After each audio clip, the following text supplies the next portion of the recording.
On பண்ணி விட்டியா? Okay.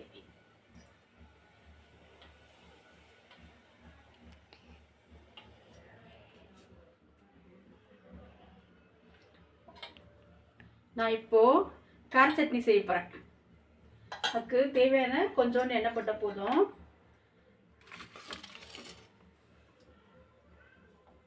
அதுக்கப்புறம் காஞ்ச மிளகாய் போட்டு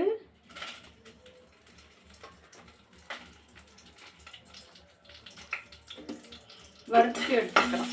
காஞ்ச மிளகாய்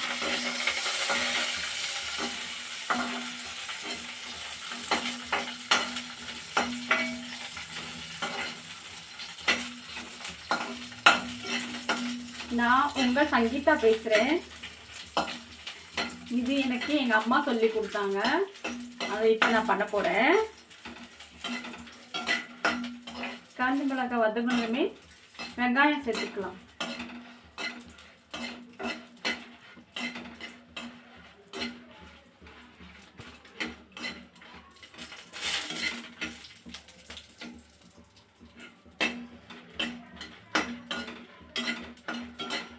காஞ்ச மிளகாய் பொன் வறுவலாக வரணும். இந்த பாருங்க, இந்த மாதிரி வரணும்.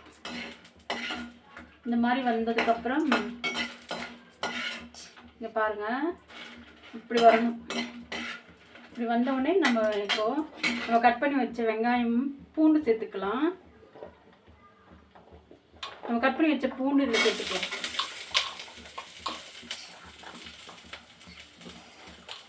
உரிச்சு வச்ச பூண்டு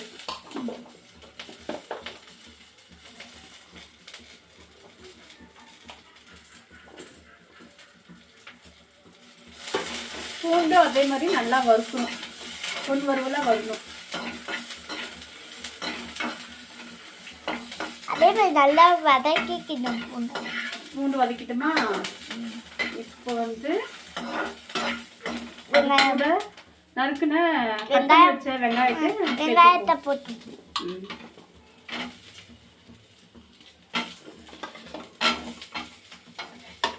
அதையும் நல்லா வதக்கணும். அதாவது நல்லா அந்த வரைக்கும் வதக்கணும். வெங்காயம் வதங்கணும். வெங்காயம் வதங்கின பிறகு நல்லா இது மாதிரி நல்லா வதங்கணும். நாங்கள் வந்து எங்கே இருக்கோன்னா பூந்தமல்லியில் இருக்கோம். எங்கள் ஊர் வந்து பூந்தமல்லி. நான் வந்து கிராமத்து பொண்ணு தான். நான் கிராமத்துலேருந்து இங்கே பூந்தமல்லிக்கு வந்து நான் கல்யாணம் ஆகி வந்திருக்கேன்.